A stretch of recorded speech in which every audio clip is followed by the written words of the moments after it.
In this video, Clarence Thomas draws an interesting parallel between the school system and the Supreme Court. Both of those get their identity from the Constitution. And in the public school system, you're supposed to have open dialogue, open debate, and free inquiry. That's part of the identity of the school system. What that provides is a way that people can hear various ideas and principles and then start coming to some conclusions on how to make some balanced ethics from hearing all of those different stances. Currently, there's a lot of censorship and shaming and name calling from the school system itself against specifically moderates and conservatives.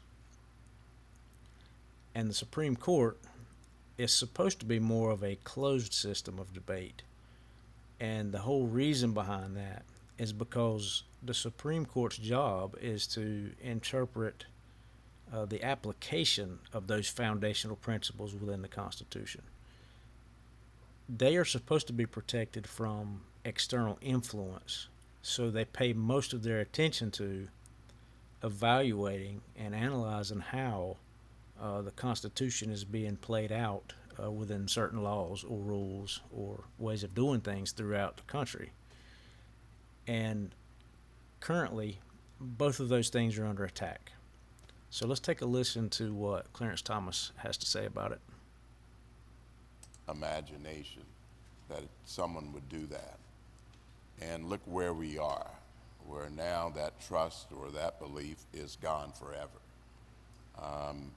And when you lose that trust, especially in the institution that I'm in, it changes the institution fundamentally. You begin to look over your shoulder. It's like kind of an infidelity that you can explain it, but you can't undo it. And I think you're seeing it go through any number of our institutions, whether it's in the political branches or whether it's in the universities. When I went to a university, to college, it was the fun place where you were not that well informed, but boy, you debated all night. And then the people with whom you argue. Just like the Supreme Court. No. No. But the friends that you made during that time, you kept for life. You pick up the arguments 10 years later, and you're still arguing, and you're still loving being around each other. You remember the bad pizza and too many mugs of beer, and a reason why many of us don't drink anymore. But my point is simply that even the universities have changed. I was at the University of Georgia about a year ago, and I met with a lot of students.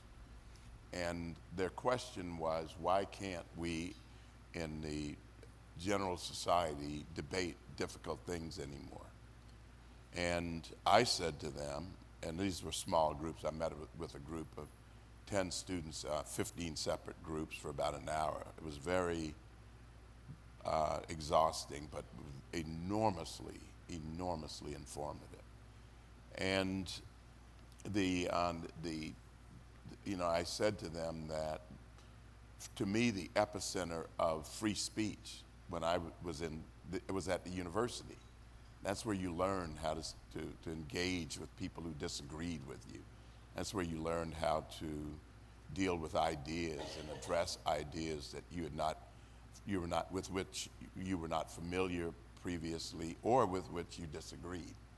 And it was back and forth, and I just loved it. And we called them rap sessions back then. And I said, but now look at your university. This is the University of Georgia. I said, how many of you can take a view on this campus of traditional families? And of course, nobody, or you got a lot of people staring at the floor. How many of you can take a pro-life position on this campus? Staring at the floor. And as you go on and on, you take positions that are obviously at odds with the current mood on these campuses. Now this is where you learn how to deal with views that are different. Now, if you don't learn at that point, the law schools are just as bad now. At John's alma mater, Yale, they just Did you give your degree back again? Yale does not recognize me. Me either. Okay. Oh, so we're in the same boat. But they just protested a group and made it very difficult for others to come, and certainly had a chilling effect. Now, Yale was, when I was there visiting, it was anything goes. Is you do your thing, I do my thing. And maybe too much of that, but it certainly wasn't prior restraint. And it certainly wasn't censorship. But here we are, where that's acceptable at one of the elite universities. And it's pretty much acceptable at all the universities.